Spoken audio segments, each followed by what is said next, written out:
누가복음은 예수님이 어떠한 분인가, 아니 복음서의 가장 중심적인 내용은 예수님이 어떠한 분인가를 우리에게 알려줍니다. 예수님이 어떠한 분이신가? 예수님이 어떠한 분이십니까? 우리에게 예수님은 어떠한 분이십니까? 누가복음에서는 예수님이 어떠한 분인가를 우리에게 지속적으로 계속 알려주죠. 하나님의 아들로서 신성과 인성을 갖춘 분으로서 오셨다라는 것을 우리가 앞부분에서 보았었고요. 그 가운데 우리가 그 예수님께서 직접적으로 사역을 하시면서 보여주시는 그러한 모습 가운데 중요한 한 가지는 뭐냐면 예수님께서 죄인들을 부르러 오셨다라는 겁니다. 예수님께서는 죄인들을 불러서 회개시키기 위하여서 이 땅에 오셨습니다. 예수님 앞에 누가 나올까요? 죄인들이 나옵니다. 참 우리가 예수님의 제자들의 면면을 보게 되면요. 예수님의 제자들이 우리가 생각하기에는 세상적으로 무엇인가 갖추어지고 무엇인가 준비가 되어지고 누가 보기에도 이 사람은 예수님의 제자가 되어야 된다라고 생각하는 사람들은 없습니다. 예수님의 제자들은 그러한 사람들이 아니었어요. 누가 예수님의 제자가 됩니까? 어부들이 됩니다. 우리 앞부분에서 베드로가 예수님을 따르는 것을 보았죠. 베드로가 예수님을 따를 때 그에게 있었던 것은 무엇입니까? 물고기를 자신의 힘으로 열심히 잡고 잡는데 그 굉장히 억센 사람, 어부라고 하게 되면 억센 사람 아닙니까? 물에서 평생토록 산 사람, 그냥 그 물고기 잡으면서 평생토록 먹고 사는 사람, 얼마나 억세고 강한 사람입니까? 근데 베드로가 예수님을 따르게 되어졌어요. 우리가 요한복음이라든가 그 다른 마태나 마가복음 보게 되면 베드로를 일찍 부르셨는데 베드로는 예수님의 제자로 부르심을 받았음에도 불구하고 바로 따르지 않습니다. 밤에는 그냥 물고기 잡고 낮에는 예수님을 따라왔을지 모르겠지만 그러나 예수님을 전심으로 따르진 않았습니다. 근데 그가 언제 예수님을 따르게 됩니까? 내가 아니라 예수님이 바로 나의 주인이라는 것을 알았을 때입니다. 자신의 죄에 대해서 깨달았을 때입니다. 깊은 곳에 가서 그물을 던지라. 자신의 생각에는 깊은 곳에서는 물고기가 낮에는 잡히지 않는데 근데 예수님의 말씀을 의지하여 그곳에 던져보니까 어떻습니까? 물고기가 가득 잡힙니다. 그때 그가 고백하는 것이 무엇입니까? 나는 죄인으로서이다. 나를 떠나소서.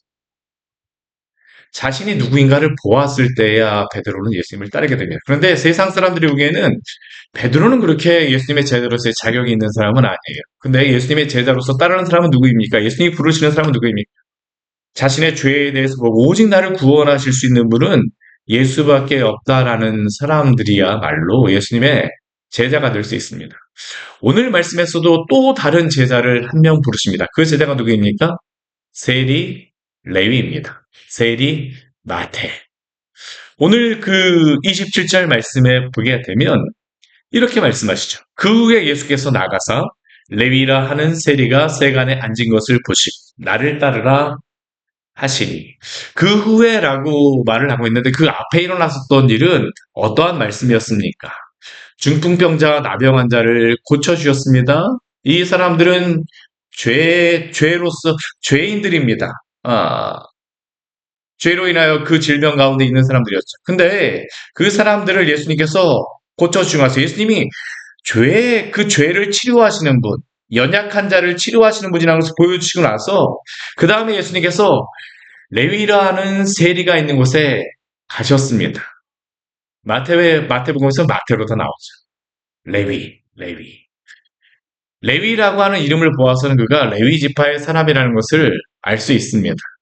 근데 그의 직업은 레위 지파로서 이제 살지 않습니다. 하나님의 말씀을 가르치면서 살지 않아요. 그는 무엇을 하며 살까요? 세리로서 살고 있습니다. 오늘날 세리하게 되면 공무원으로서 어찌 보면 뭐 괜찮은 그러한 직업이라고 할 수 있지만 이 시대에는 레위, 이 세리라고 하는 그러한 직업은 좋은 직업이 아닙니다. 돈은 많이 법니다. 돈은 많이 벌지만 모든 사람들에게 손가락질을 받는 직업이 바로 이 세리입니다.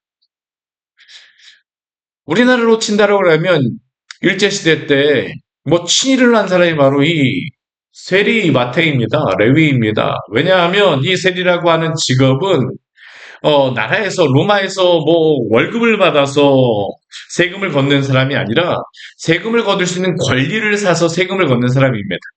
일정 부분을 로마에게 그 세금을 주게 되면 그 이상 걷는 그러한 세금에 대해서는 다 자기 것이 됩니다. 그러니까 이 세리는 어떻게 할까요? 세리라고 하는 직업을 가진 사람은 어떻게 행동하겠습니까? 최대한 거둘 수 있을 만큼 많이 걷는 게 바로 이 세리입니다. 로마의 앞잡이로서 행동하였던 사람이 바로 이 세리이죠. 로마 사람보다 더 미워하였던 사람이 그러니까 누굴까요? 이스라엘 사람들이. 이 세리입니다. 그러니까 이 세리를 향하여서 이 이스라엘 사람들은 죄인이라고 이야기하는 거죠. 우리 30절 말씀에 보게 되면 바리새인과 그들의 서기관들이 그 제자들을 비방하면서 예수님을 비방하는 것입니다. 어찌하여 세리와 죄인과 함께 먹고 마시느냐. 그들의 그 생각에서는 예수님이 세리와 죄인과 함께 먹고 마시는 것은 도대체가 이해할 수가 없는 겁니다. 우리나라도 그렇지 않았겠습니까? 신이라고 있는 그 사람과 함께 가가고 목사가 거기서 함께 먹고 마신다라고 하게 되면 성도들이 좋아했을까요? 좋아하지 않았을 것입니다. 당연한 것이겠죠. 근데 예수님의 그러한 그 하나님의 나라에 부르시는 사람들은 우리의 생각과 다릅니다. 복음이라고 하는 것은 하나님의 나라에 그 들어오는 하나님의 백성들, 심지어는 제자들조차도 우리가 생각하는 자격하고 다릅니다. 그 사람들이 깨끗한 사람들이 아니에요. 오늘 예수님께서는 누구를 부르십니까? 레위라 하는 세리 마태를, 세리 레위를 부르십니다. 어디에 앉아 있는 것을 보세요? 세간에 앉아 있는 것을 보시고 세리인 것을 부인할 수가 없죠. 세간에 앉아 있는 레위를 보시고 예수님께서 부르세요. 뭐라고 말씀하십니까? 나를 따르라. 예수님의 제자는 첫 번째 우리 누가복음에는 첫 번째 물었던 사람이 베드로고 두 번째 나오는 사람이 이 레위입니다. 제자로서 세상 사람들이 보기에는 실격의 사람들입니다. 근데 예수님께서는 이 사람들을 불러서 제자로 삼으십니다. 그런데 이렇게 제자로 부름을 받은 사람들의 공통적인 특징이 있습니다. 그 특징이 무엇일까요? 우리 28절 말씀 같이 한번 읽겠습니다.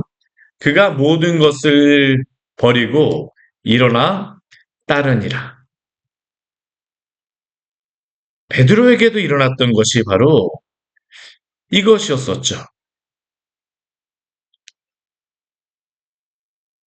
우리 5장 11절 말씀을 보게 되면 베드로도 예수님이 어떠한 분인가를 알게 되자 예수님이 부르시자 그 다음에 일어나는 게 무엇이냐면 배들을 육지에 대고 모든 것을 버려두고 예수를 따르니라. 버려두고 따랐다라는 그러한 의미는 무엇입니까? 주인이 바뀌었다라는 겁니다. 주인이 바뀌었다는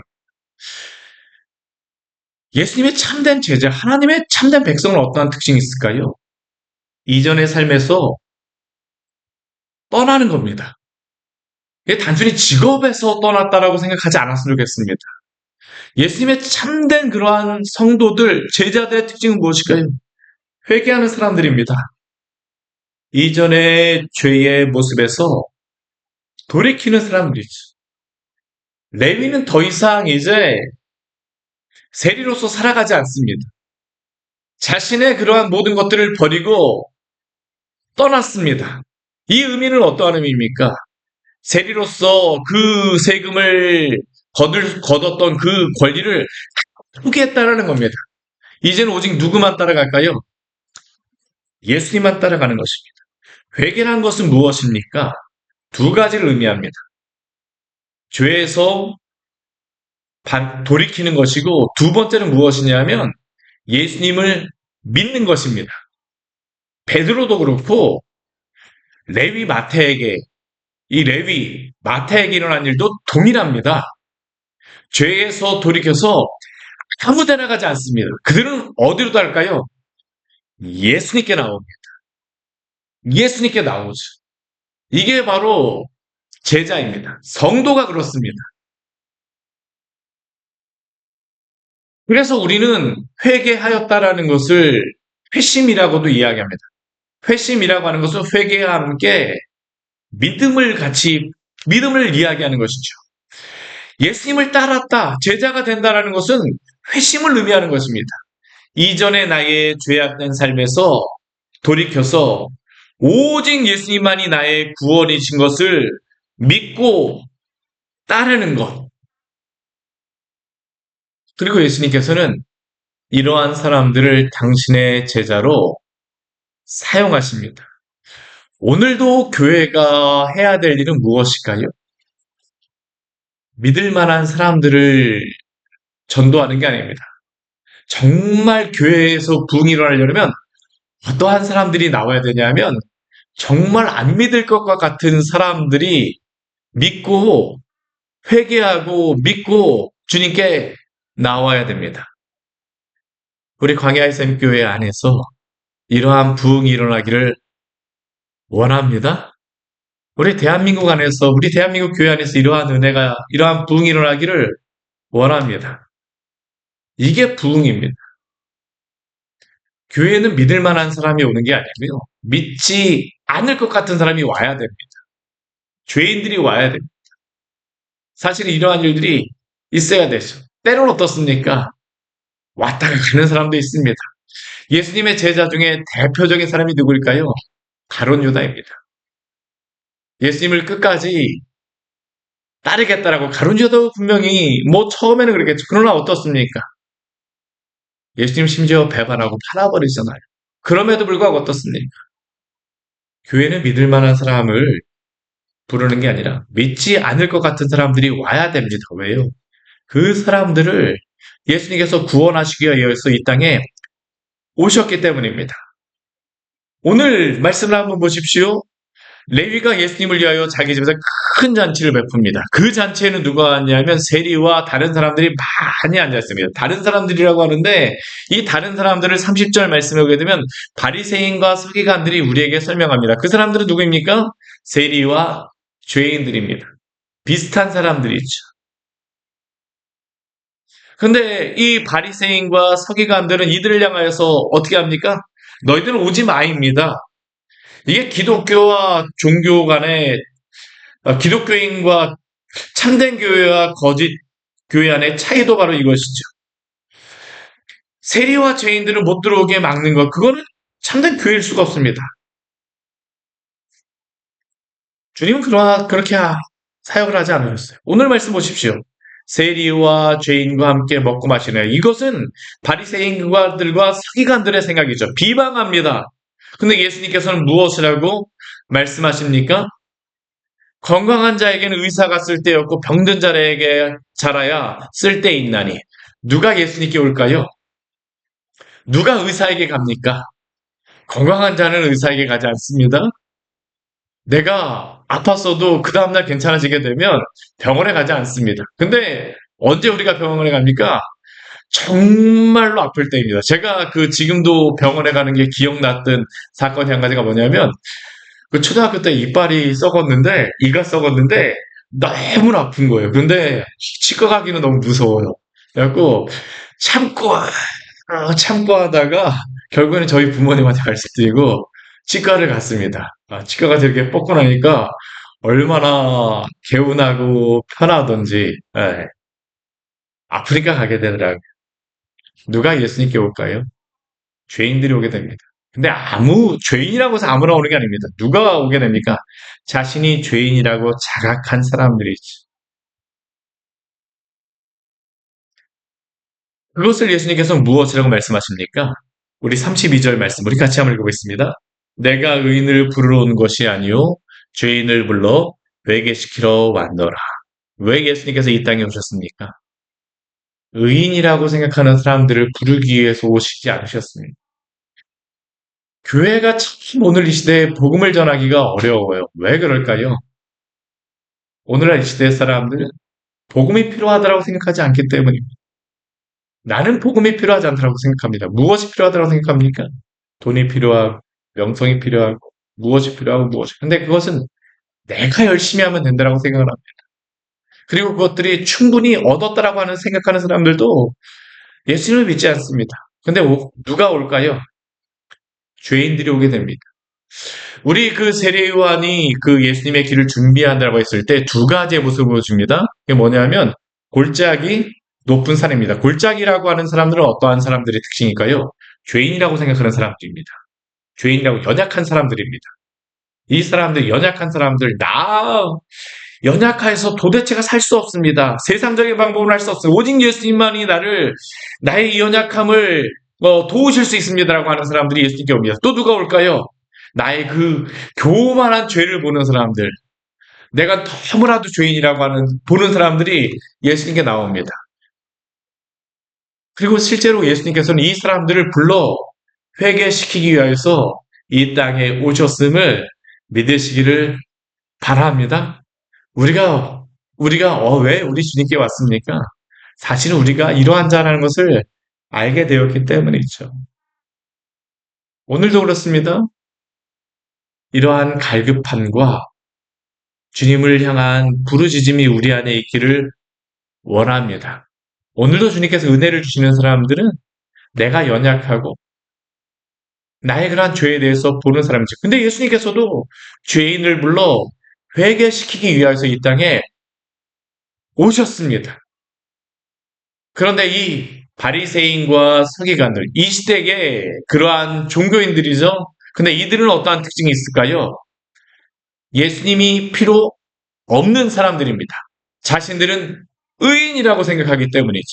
근데 이들도 그 불신자들을 향하여서 그 구원하는 방법이 있습니다. 어떻게 구원하고자 할까요? 착하게 살게 하여서 구원하고자 합니다. 우리 33절 말씀해 보게 되면 이 바리새인들과 서기관들이 하나님의 사람이라고 생각하는 사람들의 자격을 이야기합니다. 우리 33절 말씀 같이 한번 읽겠습니다. 그들이 예수께 말하되 요한의 제자는 자주 금식하며 기도하고 바리새인의 제자들도 또한 그리하되 당신의 제자들은 먹고 마치나이다. 이들이 생각하는 참된 제자는 어떠한 모습입니까? 자주 금식하며 기도하는 사람들입니다. 이들은 쉽게 얘기하면 종교심으로 구원을 받을 수 있다고 생각하는 사람들입니다. 종교심이라고 하지만 다른 말로는 착하게 살면 구원받고 무엇이 있으면 구원받고 세상적인 것으로서 구원받을 수 있다고 생각하죠. 근데 오직 구원은 누구를 통해서만 얻을 수 있습니까? 예수 그리스도를 믿음으로 말미암아 죄에서 회개하고 돌이켜서 예수 그리스도를 믿음으로 말미암아 구원을 받을 수 있습니다. 근데 이들은 어떻습니까? 금식하고 기도해야지만 된다는 겁니다. 우리 그 로마서라던가 갈라디아서의 말씀, 그런 말씀에서 무엇을 얘기해요? 할례를 행해야지만, 음식법을 지켜야지만, 근데 그것으로서 구원받지 않죠. 오직 무엇입니까? 예수 그리스도를 믿음으로 말미암아서. 예수님도 동일합니다. 예수님도 동일한 복음을 우리에게 말씀하시는 것이죠. 그들이 말하는 것은 무엇일까요? 참된 복음일 수가 없어요. 오늘 예수님께서 두 가지의 비유로서 그 뒤에 보게 되면 말씀하시죠. 새 옷과 헌옷. 새 옷을 낡은 옷에 붙이는 자가 없나니. 이 새 옷이라는 것은 무엇입니까? 예수님을 믿음으로 말미암아 구원을 받는 그러한 복음을 이야기하고, 이 헌옷은 무엇을 얘기할까요? 금식하고 기도함으로 구원받는다라고 생각하는 사람들입니다. 근데 이것은 같이 병립할 수가 없습니다. 금식하고 기도하여서 구원을 받을 수가 없어요. 오히려 복음을 가지고 이러한 것을 만들려고 하잖아요. 그럼 어떤 일이 벌어질까요? 찢어진다라는 겁니다. 새 포도주를 낡은 가죽 부대에 넣는 자가 없나니. 새 포도주가 낡은 가죽 부대에 들어가게 되면 이게 부풀어서 낡은 가죽 부대는 찢어질 수가 없습니다. 그래서 새 포도주는 새 부대에 넣어야 될 것이라고 예수님께서 말씀하시죠. 이것은 무엇입니까? 인간의 방법으로는 구원받을 수가 없다라는 것입니다. 오직 예수 그리스도를 믿음으로 말미암아서만 구원을 받을 수 있음을 기억하십시오. 이게 바로 복음입니다. 그러면 이 율법은 필요가 없습니까? 금식하며 기도하는 것은 필요가 없습니까? 아니요, 예수님은 또 그렇게 말씀하지 않으세요. 오늘 39절 말씀에 오게 되면 이렇게 말씀하시죠. 우리 39절 말씀 같이 한번 읽어보겠습니다. 묵은 포도주를 마시고 새 것을 원하는 자가 없나니 이는 묵은 것이 좋다 함이니라. 묵은 포도주를 마십니다. 새 것을 원하는 자가 없습니다. 이것은 무엇일까요? 율법이 무용하지 않다라는 겁니다. 율법도 필요합니다. 그러나 예수님이 말씀하신 것은 무엇이냐면 율법을 통하여서 구원을 받을 수 없다입니다. 율법은 어떠한 특징이 있습니까? 구원받은 성도들이 하나님의 백성으로서 살아가는 것입니다. 예수님이 이 땅에 왜 오셨을까요?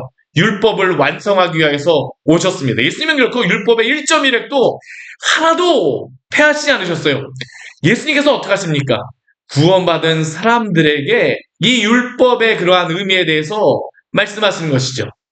말씀을 정리하도록 하겠습니다. 우리는 오직 예수님을 믿음으로써만, 죄에서 돌이켜서 예수님을 믿음으로써만 구원을 받을 수 있습니다. 그러나 구원받은 성도들은 반드시 주의 말씀을 사랑하며 지키며 거룩하게 살아갑니다. 주의 성도들과 주의 교회가 이렇게 거룩한 백성으로서 또한 이 복음 안에서, 복음 위에서 세워지는 아름다운 교회요. 또한 부흥이 우리 안에 있기를 원합니다. 같이 기도하도록 하겠습니다. 하나님 아버지, 오늘 말씀을 통해서 우리에게 귀한 은혜를 주시니 감사를 드립니다. 이 시대 종교인들은 금식하여서 기도하여서 종교적으로 이렇게 살아서 이렇게 해야지만 하나님의 백성이요 구원을 받는다라고 생각하였습니다. 그래서 그들은 세리와 죄인들은 교회 오면 안 된다고 생각을 하였습니다. 하나님의 백성일 수 없다고 생각했습니다. 그러나 주님께서는 그 죄인들을 회개시키기 위하여서 이 땅에 오셨음을 오늘 우리에게 또한 그 시대에 말씀하여 주셨습니다. 오늘날 시대에 많은 자들이 주님을 떠나 있습니다. 주님, 많은 죄인들, 그들이 자신의 죄를 포기하여 주시고 자신의 연약함을 포기하여 주시고 회개하며 돌이키게 하여 주시옵소서. 이러한 부흥이 주님의 교회에 있게 하여 주시고 이러한 놀라운 하나님의 일들이 하나님 아버지 일어나게 하여 주시옵소서. 예수님 안 믿을 것 같은 사람들이 자신의 죄를 보고 그 주 예수 그리스도의 십자가를 바라보며 회개하며 돌이키는 그런 참된 부흥이 주님의 교회 광야의 샘교회에 있게 하여 주시옵소서. 또한 하나님 아버지 이들에게 이 복음을 전함으로 또한 당신의 교회가 생명력 있고 놀라운 은혜가 있게 하여 주시옵소서. 주님의 교회에 속한 자들이 세상과 동일하게 살아가는 것이 아니라 주님의 전에 들어왔기에 주의 백성이 되었기에 거룩하게 주님을 섬기며 살아가게 하여 주시고 그것이 우리의 자랑이 되어지는 것이 아니라 날마다 주님의 은혜로 나를 구원하신 그 은혜 때문에 주의 말씀을 지키며 또한 오늘도 살아가는 귀한 주님의 또한 백성들로서 주님의 교회 성도들을 또한 세우시고 인도하여 주시옵소서. 예수님 이름으로 기도드립니다. 아멘. 오늘 말씀 같이 기억하시면서 기도하며 나가도록 하겠습니다.